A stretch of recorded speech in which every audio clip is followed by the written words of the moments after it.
Hello दोस्तों, तो आज इस वीडियो में हम कुछ हिंदी वाक्यों का जो कि प्रेजेंट परफेक्ट कंटीन्यूअस टेंस में है अंग्रेजी में अनुवाद करना सीखने वाले हैं। अब सवाल ये आता है कि हम कैसे जानेंगे कि कोई भी वाक्य प्रेजेंट परफेक्ट कंटीन्यूअस टेंस में है।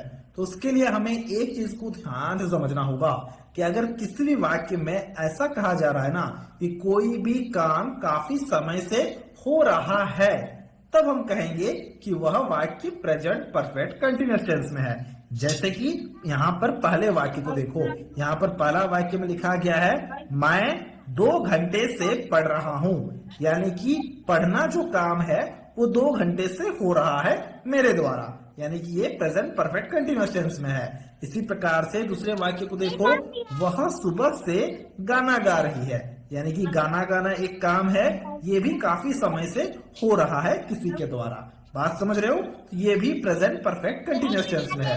तो इस तरह के वाक्यों को जब हम अंग्रेजी में अनुवाद करेंगे ना, तो उसके लिए मैंने यहाँ पर एक फॉर्मूले को लिख रखा है, जरा ध्यान से देखना। देखो, फॉर्मूला में सबसे पहले में सब्जेक्ट को लिखना है, फिर हैज बीन या फिर हैव बीन लिखना है। हैज और हैव कब लगाते हैं? जब आई, यू, वी, दे आता है तब हम हैव लगाते हैं, और जब ही, सी या फिर किसी व्यक्ति का नाम आता है तब हम हैज लगाते हैं। ये हमने पहले वाले टेंस में काफी अच्छे से डिस्कस कर लिया, जो प्रेजेंट परफेक्ट टेंस था। ठीक है, इसलिए मैं यहाँ पर डिटेल में नहीं जा रहा हूँ। हैज बीन या फिर हैव बीन लिखना है सब्जेक्ट के बाद, फिर वर्ब को लिखने के बाद आईएनजी लगाना है। फिर हमें यहाँ पर थोड़ा सा ध्यान देने की जरूरत है, फिर हम यहाँ पर फॉर या फिर सिंस लिखेंगे, फिर टाइम को लिखेंगे। अब फॉर कब लिखेंगे, सिंस कब लिखेंगे, इसके लिए भी मैंने यहाँ पर कुछ लिख रखा है, जरा ध्यान से देखना। देखो, फॉर का प्रयोग हम तभी करेंगे जब किसी टाइम पीरियड के बारे में बात हो रहा होगा, जैसे कि 2 घंटे से, 3 दिनों से, 1 हफ्ते से, तब हम फॉर शब्द का प्रयोग करेंगे। और जब कोई फिक्स टाइम होगा, जैसे कि 4 बजे से कोई काम हो रहा है, तब हम सिंस का प्रयोग करेंगे। मंडे से कोई काम हो रहा है, सिंस का प्रयोग होगा। सुबह से काम हो रहा है, सिंस का प्रयोग होगा। शाम से काम हो रहा है, सिंस का प्रयोग होगा। ठीक है, ये हमने सीख लिया। चलो अब हम ट्रांसलेशन को करते हैं। फिर से एक बार फॉर्मूला को देख लो, सब्जेक्ट हैज बीन या फिर हैव बीन, वर्ब के बाद आईएनजी, फॉर सिंस, फिर जो भी टाइम है टाइम को लिखना है। ठीक है, चलो अब हम ट्रांसलेशन को करते हैं। सबसे पहले वाक्य से शुरुआत करते हैं। पहले वाक्य में है मैं 2 घंटे से पढ़ रहा हूँ। मैं का अंग्रेजी में मतलब होता है आई, और यही हमारा सब्जेक्ट है, तो हमने यहाँ पर आई लिखा। फिर हमें आई के साथ हैव बीन शब्द का प्रयोग करना है, तो हमने यहाँ पर हैव बीन लगाया, क्योंकि आई के साथ में क्या लगता है, हैव लगता है ना, तो हमने हैव लगाया और साथ साथ में यहाँ पर बीन लिख दिया, आई हैव बीन। फिर वर्ब को लिखना है। वर्ब क्या है? वर्ब है पढ़। पढ़ यानी कि पढ़ना, और पढ़ना का अंग्रेजी में मतलब होता है स्टडी, तो हमने यहाँ पर स्टडी लिखा, आई हैव बीन स्टडी। खाली वर्ब से काम नहीं चलेगा, आईएनजी लगाना होगा, तो हमने यहाँ पर लिखा आई हैव बीन स्टडी, मतलब मैं पढ़ रहा हूं। कब से पढ़ रहा हूं ना? 2 घंटे से पढ़ रहा हूं। अब जो 2 घंटा है ये क्या है? कोई एक फिक्स टाइम है ना? बिल्कुल फिक्स टाइम है। देखो, टाइम पीरियड है, ये मैंने यहाँ पर लिख रखा है। देखो, अगर 2 घंटे से कहा जाए, 3 दिनों से कहा जाए, तो हम फॉर शब्द का प्रयोग करेंगे। तो अब हम यहाँ पर लिखेंगे स्टडिंग फॉर। ठीक है, फिर हम लिखेंगे कि कितने टाइम से। फॉर तो हो गया, हमें पता 2 घंटे लिखा है बोल के, इस सही के लिए हमने यहाँ पर फॉर लिखा।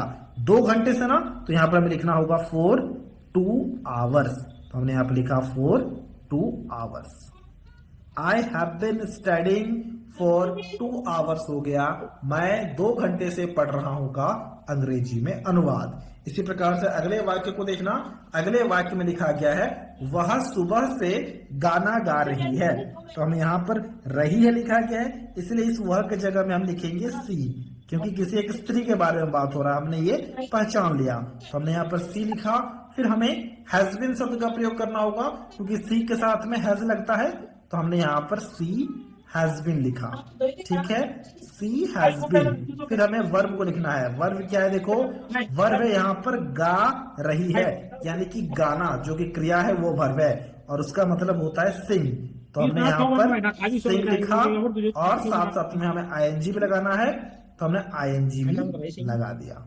ठीक है, ही हैज बीन सिंगिंग, मतलब वह गा रही है। क्या गा रही है? गाना गा रही है, इसलिए हम यहाँ पे लिखेंगे अ सॉन्ग। सिर्फ सॉन्ग नहीं लिखते हैं, अ सॉन्ग लिखते हैं हम लोग। तो हमने यहाँ पे लिखा a song. She has been singing a song, मतलब वह गाना गा रही है। कब से गाना गा रही है? सुबह से गाना गा रही है, कोई टाइम नहीं है, इसलिए हम यहाँ पर सिंस लिखेंगे। She has been singing a song since, मतलब से, कब से ना, सुबह से। सुबह का अंग्रेजी में मतलब होता है मॉर्निंग, तो हमने यहाँ पर नीचे यहाँ पर मॉर्निंग लिख दिया। तो हमने यहाँ पर लिखा she has been singing a song since morning. ये हो गया वह सुबह से गाना गा रही है का अंग्रेजी में अनुवाद। देखो सब्जेक्ट हैज बिन, वर्ब के साथ आईएनजी, फिर यहाँ पर क्योंकि गाना लिखा है तो हमने यहाँ पर गाना एक्स्ट्रा लिखा है, फिर हमने सिंस लिखा, फिर जो टाइम है वो है हमारा मॉर्निंग, मॉर्निंग से गा रही है, इसलिए हमने यहाँ पर मॉर्निंग लिखा। ओके, अब हम आगे बढ़ते हैं। अगले वाक्य में लिखा गया है वे एक हफ्ते से इंतजार कर रहे हैं। तो वे के लिए हम यहाँ पर दे शब्द का प्रयोग करेंगे, तो हमने यहाँ पर दे लिखा। ठीक है, दे लिखा, दे के साथ में क्या लगता है?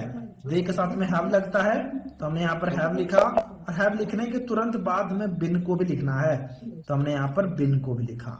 दे हैव बिन, ठीक है। फिर हमें यहाँ पर वर्ब को लिखना है। वर्ब है इंतजार कर रहे हैं, इंतजार करना। इंतजार करना का अंग्रेजी में मतलब होता है वेट, तो हमने यहाँ पर वेट लिखा, साथ में आईएनजी लगा दिया। दे हैव बिन वेटिंग, मतलब वे इंतजार कर रहे हैं, कब से न, एक हफ्ते से। और एक हफ्ता हमारा एक फिक्स टाइम है ना, इसलिए हम यहाँ पर 4 लगाएंगे। 4 एक है, एक के लिए अ, और हफ्ता का अंग्रेजी मतलब होता है वीक, तो हमने यहाँ पर वीक लिखा। They have been waiting for a week हो गया वे एक हफ्ते से इंतजार कर रहे हैं का अंग्रेजी में अनुवाद। अब यहाँ पर जो चौथा वाक्य है ना, इस वाक्य के ट्रांसलेशन को अभी आपको खुद से करना है। देखो लिखा गया है तुम कल से सो रहे हो। अब इसके ट्रांसलेशन को अभी आपको खुद से करना है और हमसे कमेंट बॉक्स में जरूर से जरूर शेयर करना है। अब यहाँ पर जो कल से लिखा गया है ना, इसका अंग्रेजी में मतलब कल का होता है यस्टरडे। मैं लिख देता हूं ताकि आपको कोई भी कंफ्यूजन ना हो। ठीक है, अब देखो यहाँ पर जो कल